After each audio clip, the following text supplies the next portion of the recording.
तैयार की है कि आखिर कैसे अगले आने वाले दिनों के अंदर निप्रो सभी तमाम शहर जो हैं यूक्रेन के पूर्वी यूक्रेन समेत कब्जा करने, क्या रणनीति है। दरअसल ट्रंप के आने से पहले एक मजबूत स्थिति के अंदर पुतिन रूस को लेकर आना चाहते हैं कि अगर बातचीत की टेबल पर भी आना पड़ा तो पुतिन का पलड़ा, रूस का जो पलड़ा है वो भारी रहे। पुतिन का 75% डोनेस्क पर भी कब्जे का पूरी तरह से प्लान है। यूक्रेन के निप्रो शहर को जीतने की पूरी कोशिश अब पुतिन की तरफ से की जा रही है। मैं आपको बताऊं कि पूर्वी यूक्रेन पर रूसी राष्ट्रपति पुतिन दरअसल कब्जा चाहते हैं। पूर्वी यूक्रेन पर कब्जे के साथ ही वो अपनी जो स्ट्रैटेजी है वो यहां पर बनाते हुए दिख रहे हैं। और वहीं दूसरी तरफ जेलेंस्की जो कह रहे हैं कि जिस तरीके से क्रिसमस के मौके पर बड़े हमले पुतिन की तरफ से अंजाम दिए गए, बड़े ड्रोन हमले ये किए गए, पुतिन जो हैं वो एक इंसान होने की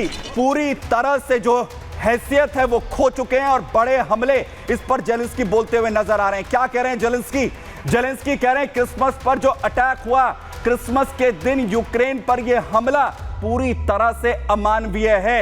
अमानवीय इस हमले को कहते हैं जेलेंस्की। वो कहते हैं कि यूक्रेनी राष्ट्रपति जेलेंस्की पुतिन इंसान ही नहीं, पुतिन इंसान होने का ओहदा खो चुके हैं। पुतिन ने जानबूझकर जो हमले के लिए क्रिसमस के दिन को चुना, त्योहार के दिन, क्रिसमस के दिन ये बड़े हमले यहां पर अंजाम दिए गए और जिसके बाद अब जेलेंस्की भी इस पर बड़ा हमला इस वक्त बोलते हुए नजर आ रहे हैं। और वहां जहां एक तरफ हालात एक के बाद एक बड़े अटैक के यूक्रेन में, वहीं दूसरी तरफ बैटल ग्राउंड की तस्वीरें भी आपको दिखाता हूं। क्रुस्क रीजन जहां दोनों तरफ से एक के बाद एक बड़े हमले हो रहे हैं। यूक्रेनी सेना पर रूस की तरफ से बड़ा अटैक, बड़े टारगेट किए गए।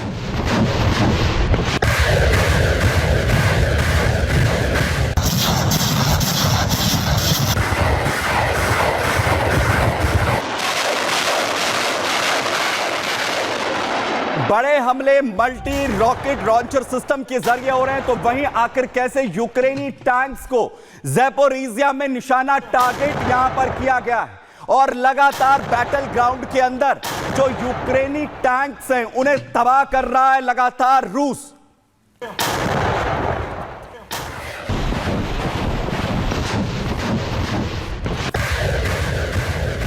तो लगातार बड़े अटैक्स हो रहे हैं क्रुस्क रीजन से लेकर ज़ैपोरिज़िया तक। टैंक्स के जरिए, मल्टी रॉकेट लॉन्चर सिस्टम के जरिए ये बड़े अटैक अब रूस अंजाम यहां पर देता हुआ नजर आ रहा है। वहीं पूरी तरह से पुतिन क्लियर है कि आखिर कैसे उन्हें जो तबाह है वो यूक्रेन को यहां पर करना है और आखिर कौन कौन से हथियार आने वाले दिनों के लिए तैयार पुतिन ने कर लिए हैं। कौन से घातक हथियार, जिसमें सबसे बड़ा हथियार है बैलिस्टिक और सैनिक मिसाइल, जिसका भी हाल ही में इस्तेमाल भी पुतिन ने किया था। इसके अलावा सुखोई 57 जिससे हमले की तैयारी पुतिन कर चुके हैं। बड़ा हमला इसकी तरफ से किया जा सकता है।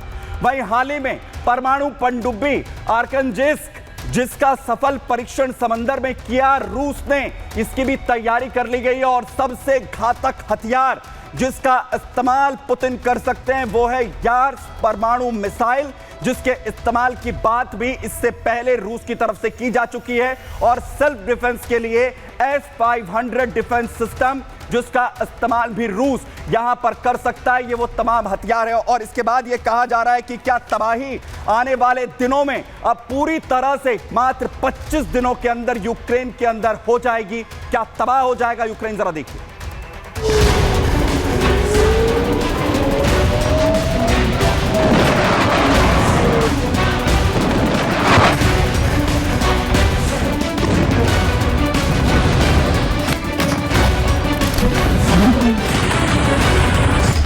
जाते जाते अमेरिकी राष्ट्रपति बाइडेन ने रूसी राष्ट्रपति पुतिन को भड़का दिया है।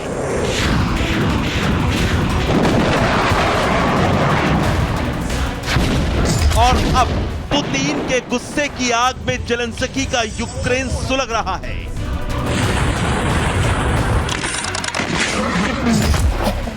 अमेरिकी राष्ट्रपति बाइडेन ने जेलेंस्की को रूस में अंदर तक पश्चिमी और यूरोपीय मिसाइलों से दहलाने की इजाजत दी।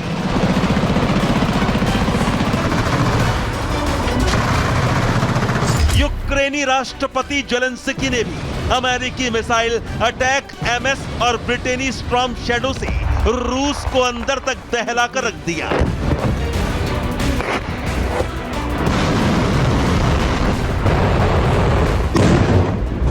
यूक्रेन तब भी नहीं माना और रूस के कजान और रोस्तोव शहर पर घातक ड्रोन से हमले कर दिए। अमेरिकी राष्ट्रपति बाइडेन के उकसावे में आकर पुतिन से पंगा लेकर जेलेंस्की ने खतरे को दावत दे दी और अब पुतिन का पारा हाई है। पुतिन ने यूक्रेन में सर्वनाश की आग फैला दी है। धड़ाधड़ और ताबड़तोड़ यूक्रेन को घेरकर हवाई, जमीनी और समंदर से बारूदी हमले यूक्रेन पर रूस कर रहा है।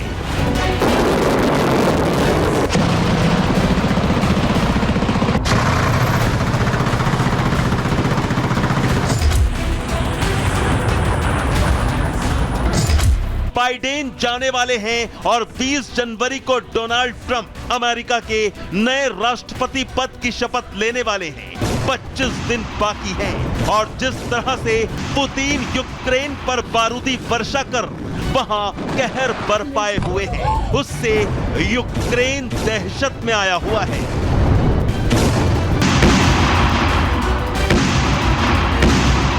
बाइडेन जाने से पहले जेलेंस्की को और उकसा रहे हैं, यूक्रेन को और हथियार देने का दम भर रहे हैं। जेलेंस्की कह रहे हैं कि जिस तरह से पुतिन ने क्रिसमस के दिन हमले किए वो इंसानियत के खिलाफ है। पुतिन इंसान नहीं है।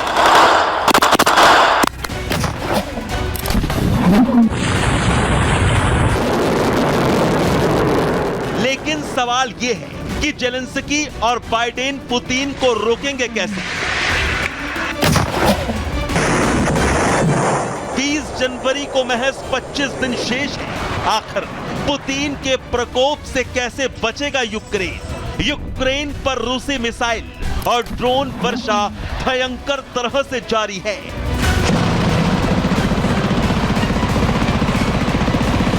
और पुतिन का मूड देखकर लग नहीं रहा कि 20 जनवरी से पहले अब वो रुकेंगे, क्योंकि ट्रंप के गद्दी पर बैठने से पहले पुतिन यूक्रेन की तबाही का प्लान तैयार कर चुके हैं।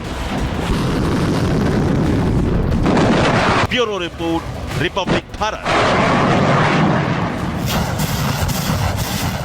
तो रूस यूक्रेन जंग में जहां पुतिन ने यूक्रेन की तबाही का प्लान तैयार किया है, तो वहीं आपको अब लेकर चल रहा हूं कि आखिर कैसे दूसरे युद्ध के मोर्चे के अंदर यानी नेतन्याहू अब प्लान वाई तैयार कर रहे हैं हुती विद्रोहियों के खिलाफ, जिसके बाद हुती विद्रोहियों में कैसे दहशत है, क्योंकि लगातार चेतावनी के बावजूद एक के बाद एक बड़े हमलों को अंजाम यहां पर दिया गया है और अब इजराइल की तरफ से कमर यहां कस ली गई है और आखिर कैसे हमले को जो अंजाम दिया गया उसके जवाब की तैयारी इजराइल कर रहा है। लेकिन उससे पहले आप तस्वीरें देखें जहां अश्कलोन के अंदर एक बार फिर बड़े हमले को अंजाम हुती विद्रोहियों ने दिया। बैलिस्टिक मिसाइल के बाद ड्रोन का इस्तेमाल किया गया है और जहां पावर प्लांट को निशाना बनाया गया।